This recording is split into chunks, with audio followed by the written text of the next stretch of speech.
اللهم صل وسلم على نبينا محمد وعلى آله وصحبه أجمعين.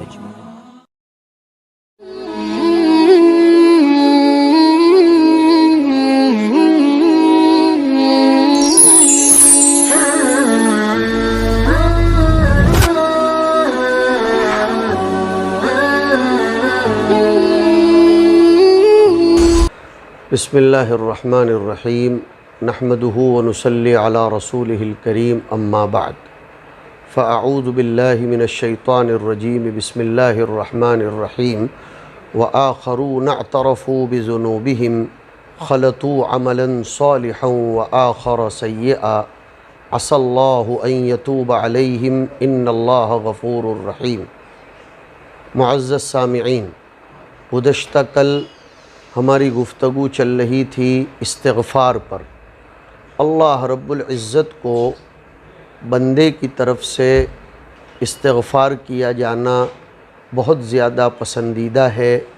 اللہ رب العزت اس کی برکت سے انسان کو وہ قرب عنایت فرماتے ہیں جو ہزاروں سال کی عبادتوں کے ذریعے بھی حاصل نہیں ہوتا۔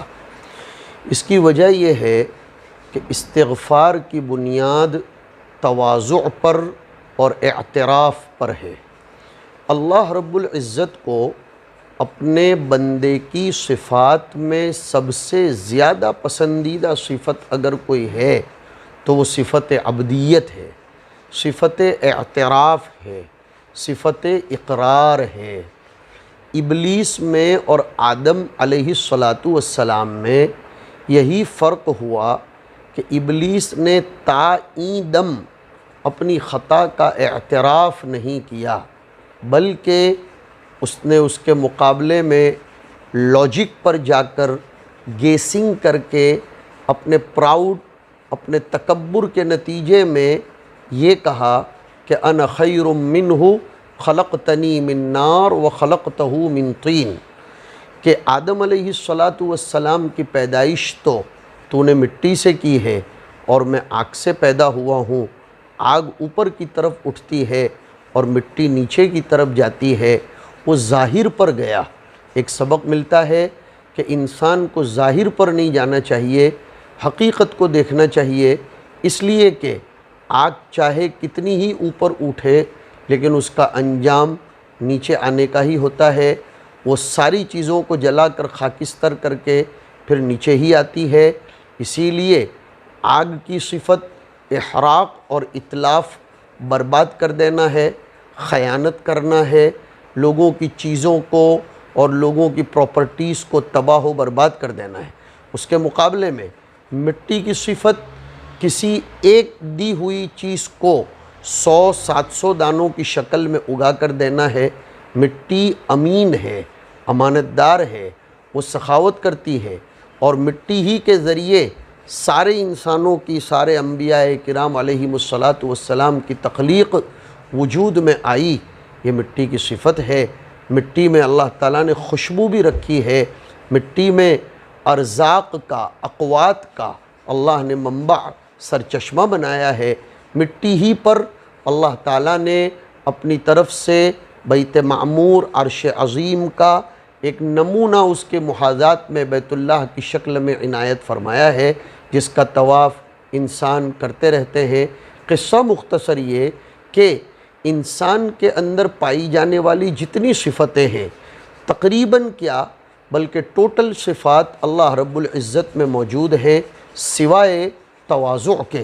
اسی لیے ہمارے بعض بزرگوں نے لکھا کہ انسان کو اللہ تعالیٰ سخاوت پر، دیگر عبادات پر اتنی زیادہ نیکیوں سے اور اجر و ثواب سے متصف نہیں فرماتا، عنایت نہیں کرتا، جتنی زیادہ نیکیاں اس کی شان عبدیت پر عنایت کرتا ہے۔ اس لیے کہ اللہ کی مارکیٹ میں ساری صفات موجود ہیں سوائے عبدیت کے۔ اگر وہ بھی عبدیت پر آ جائے تو پھر اس کی خدائی کا کیا؟ فَلِلَّهِ الْحَمْدُ رَبِّ السَّمَاوَاتِ وَرَبِّ الْأَرْضِ رَبِّ الْعَالَمِينَ وَلَهُ الْكِبْرِيَاءُ فِي السَّمَاوَاتِ وَالْأَرْضِ۔ میں عرض یہ کرنا چاہتا ہوں کہ استغفار کی اہمیت و فضیلت اور اس کا اجر و ثواب اس لیے زیادہ ہے کہ اس میں بندہ اعتراف کرتا ہے، وہ اقراری مجرم بنتا ہے۔ یہ اس زمانے میں بہت زیادہ ضروری ہے۔ کئی لوگ غلطی کر جاتے ہیں، کر لیتے ہیں یا ان سے ہو جاتی ہے قطع نظر، لیکن وہ اقرار نہیں کرتے، اعتراف نہیں کرتے۔ میں نے جو آیت کریمہ پیش کی اس کے بارے میں مفسرین نے لکھا ہے ارجا آیت فی القرآن الکریم ہذہ الآیہ، یعنی قرآن کریم میں امید دلانے والی آیتوں میں سب سے زیادہ امید دلانے والی آیت کریمہ یہ ہے جس میں اللہ تعالیٰ ہمارے جیسوں کی منظر کشی کرتے ہیں کہ وَآخَرُونَ اعْتَرَفُوا بِذُنُوبِهِمْ، کہ دنیا میں کچھ لوگ ایسے ہیں جو گناہ کرنے کے بعد اعتراف کر لیتے ہیں۔ اور علماء نے بہت اچھی ایک معرفت کی بات لکھی کہ اعتراف اسی کو ہوتا ہے جس کو معرفت نصیب ہوتی ہے، جس کو اللہ رب العزت کی کبریائی اور ان کی عظمت کا استحضار ہوتا ہے۔ اعتراف اور معرفت دونوں کا مادہ اشتقاق دونوں لغت میں اور ڈکشنری میں جہاں سے نکلے ہیں وہ ایک ہی ہے۔ اسی لیے علماء کرام نے لکھا ہے کہ اولاً المعرفت ثم الاعتراف ثم التعارف، بہت اچھی بات لکھی ہے کہ پہلے معرفت ہوتی ہے، پھر جانکاری کے بعد سامنے والے کے بارے میں معلومات حاصل کرنے کے بعد اس کا اعتراف ہوتا ہے، اور اعتراف کرنے کے بعد آپس میں تعارف ہوتا ہے۔ اولاً المعرفت ثم الاعتراف ثم التعارف، بہت اچھی ترتیب۔ تو اب اگر ہمیں اللہ تبارک و تعالیٰ کے ساتھ تعارف حاصل کرنا ہے، ان کی نزدیکی حاصل کرنی ہے، انہیں اپنے نزدیک اور ہمیں ان کے نزدیک کرنا ہے، راضیتاً مرضیہ، یہ صفت پیدا کرنی ہے، وہ ہم سے راضی ہو جائیں، ہم ان سے راضی ہو جائیں۔ صحابہ کرام کی صفت یہی تو ذکر فرمائی گئی کہ رضی اللہ عنہم ورضوا عنہ، اور یہ صفت ایک مومن کو مرتے وقت مزدِ جانفشا اور خوشخبری کی شکل میں سنائی جاتی ہے کہ یا ایتھا النفس المطمئنہ ارجعی الی ربک راضیۃ مرضیۃ، کہ تو بھی راضی، تیرا رب بھی تجھ سے راضی۔ یہ سب کچھ تبھی ہوتا ہے جب سب سے پہلے اللہ رب العزت کی معرفت ہوتی ہے، معرفت کے بعد پھر اعتراف ہوتا ہے، اقرار ہوتا ہے، اور جب اللہ رب العزت کی پہچان ہوگی تو پھر انسان اس کی عظمت کے پیش نظر اپنے گناہوں کا اعتراف کرے گا، اس لیے کہ وہ جانتا ہے کہ میں اعتراف نہیں کروں گا، یہاں قبول نہیں کروں گا تو قیامت کے دن یاد رکھو کہ اگر دنیا میں ہم اقراری مجرم نہیں بنے تو قیامت کے دن یوم تشہد علیہم السنتہم وایدیہم وارجلہم بما کانوا یعملون، دنیا میں جب لوگوں نے چھوٹی چھوٹی سیمز ایسی بنا رکھی ہے، کارڈز ایسے بنا رکھے ہیں کہ جس کی بنیاد پر انسان دنیا کی کسی بھی خطے میں پھرتا چلتا ہو، کوئی بھی ایکٹیویٹی کرتا ہو، لیکن وہ سیم فیٹ کرنے والے کے پاس اس کا ڈیٹا پورا آ جاتا ہے، اس کی معلومات آ جاتی ہے، وہ انکار نہیں کر سکتا۔ اگر بظاہر وہ انکار کر بھی دے تو وہ سیم کا ڈیٹا ایکٹیو کر کے پھر اس کو دکھایا جاتا ہے کہ فلاں وقت پر پورا ریکارڈ اس کے سامنے کھول کر دکھایا جاتا ہے، فلاں وقت پر فلاں سیکنڈ پر تم نے ایسا ایسا کیا تھا۔ جب دنیا میں ایسی ٹیکنالوجی نکل چکی ہے تو اسی کو تو اللہ تعالیٰ 15ویں پارے میں ارشاد فرماتے ہیں وَكُلَّ إِنسَانٍ أَلْزَمْنَاهُ طَائِرَهُ فِي عُنُقِهِ، کہ ہر انسان کے گلے میں اللہ رب العزت نے ایسی سیم فٹ کر کے رکھی ہے جس میں سارا ڈیٹا اس کا سیو ہوتا رہتا ہے، اس کی ساری ایکٹیویٹیز، اس کے حرکات و سکنات محفوظ ہوتی ہیں، سیو ہوتی ہیں۔ وَنُخْرِجُ لَهُ يَوْمَ الْقِيَامَةِ كِتَابًا يَلْقَاهُ مَنْشُورًا، قیامت کے دن اس کا پرنٹ آؤٹ نکالا جائے گا اور اس کے تمام مجمع الاولین والآخرین کے سامنے اس کو پیش کر دیا جائے گا اور کہا جائے گا اقرأ کتابک، کہ تو پڑھ، تو کہاں ہم کو انکار کر رہا ہے اور تو بالکل قبول نہیں کرتا، دیکھ لے یہاں۔ اس کو میں نے وہ آیت میں پڑھا کہ ان کی زبانیں، ان کے ہاتھ اور ان کے پیر، جو کچھ عمل انہوں نے کیے ہوں گے، ساری چیزوں کی یہ ہاتھ پیر ہی گواہی دیں گے اور بولیں گے جو اللہ ایک بیٹری کی طاقت سے بند گھڑی کو بولنے والا کر دیتا ہے، گھڑی بھی بولتی ہے، اور سینسر فٹ کر دیا جائے تو گاڑیاں بولتی ہیں، سینسر فٹ کر دیا جائے تو مشین بولتا ہے، تو پھر اللہ رب العزت انسان کے ہاتھ پیروں میں قوت تکلم نصیب نہ کرے، ایسا کیسے ہو سکتا ہے؟ اسی لیے قرآن نے یہ بھی اعتراض کو دفع کر دیا کہ وَقَالُوا لِجُلُودِهِمْ کہ قیامت کے دن لوگ اپنی چمڑیوں سے کہیں گے لِمَ شَهِدْتُمْ عَلَيْنَا تم ہمارے خلاف وٹنس اور گواہی کیوں دے رہی ہو؟ قالو تو وہ کہیں گے انطقنا اللہ الذی انطق کل شیء کہ جو اللہ تمام چیزوں میں بولنے کی اور قوت ناطقہ پیدا کرتا ہے وہ ہمارے اندر کیوں پیدا نہیں کر سکتا؟ عرض کرنے کا منشا یہ ہے انسان کو اعتراف کرنا چاہیے، اقرار کرنا چاہیے۔ اللہ تعالیٰ کو بہت پسند ہے اعتراف کرنا اور اقرار کرنا، اور وہ تو ایسا رب ہے، ایسا اللہ ہے، ایسا رحمان ہے کہ اس کے سامنے اگر اقرار کر لیا تو وہ لوگوں کے سامنے آپ کو رسوا نہیں کرے گا۔ دنیا میں تو ایسا ہے کہ اگر ہم نے کسی کے سامنے اپنے جرم کا اقرار اور اعتراف کر لیا تو وہ اپنی بڑائیاں ہانکتے ہوئے میڈیا پر دے دیتے ہیں، وہ آواز بھی لوگوں کو سناتے ہیں کہ دیکھو انہوں نے اپنے جرم کا اعتراف کیا ہے، ہماری رسوائی اور ذلت کا باعث بنتا ہے۔ لیکن وہ اللہ تو اعتراف کے بعد فرشتوں کو امر دیتا ہے کہ اس کے جو گناہ تم نے لکھے ہیں اس کو بھی مٹا دو۔ اس کو اللہ فرماتے ہیں کہ دنیا میں بہت سے لوگ وہ ہیں اعترفوا بذنوبہم جو اپنے گناہوں کا اعتراف کرتے ہیں، خلطوا عملا صالحا وآخر سیئا۔ یہ ہمارا آپ کا حال ہے کہ ہمارے نامہ اعمال میں عملاً صالحاً بھی ہے، اللہ کرے کہ ہو، وآخر سیئا، اور برائیاں بھی بہت سی ہیں۔ گویا ہمارا نامہ اعمال مکس ہے، اکیلے اعمال صالحہ بھی نہیں ہیں، اکیلے برے اعمال بھی نہیں ہیں، اچھے برے عمل دونوں ملے ہوئے ہیں۔ عسى اللہ ان یتوب علیہم، اللہ گارنٹیڈ فیصلہ فرماتے ہیں، اعلان اور خوشخبری دیتے ہیں۔ قرآن کریم میں امید والا لفظ یقین کے معنی میں آتا ہے جب اس کی نسبت اللہ کی طرف کی جائے کہ ضرور اللہ ایسے لوگوں کو معاف کر دے گا۔ کیسے لوگوں کو؟ جن کے نامہ اعمال میں نیکیاں اور برائیاں دونوں ہیں، لیکن وہ اپنے گناہوں کا اعتراف کرتے ہوں گے، وہ اقراری مجرم ہوں گے۔ اسی لیے ایک روایت میں اس آیت کریمہ کی تفسیر آئی، جناب نبی کریم صلی اللہ علیہ وسلم ارشاد فرماتے ہیں کہ شب معراج میں مجھے کچھ لوگوں کے پاس سے لے جایا گیا، میرا گزر ہوا۔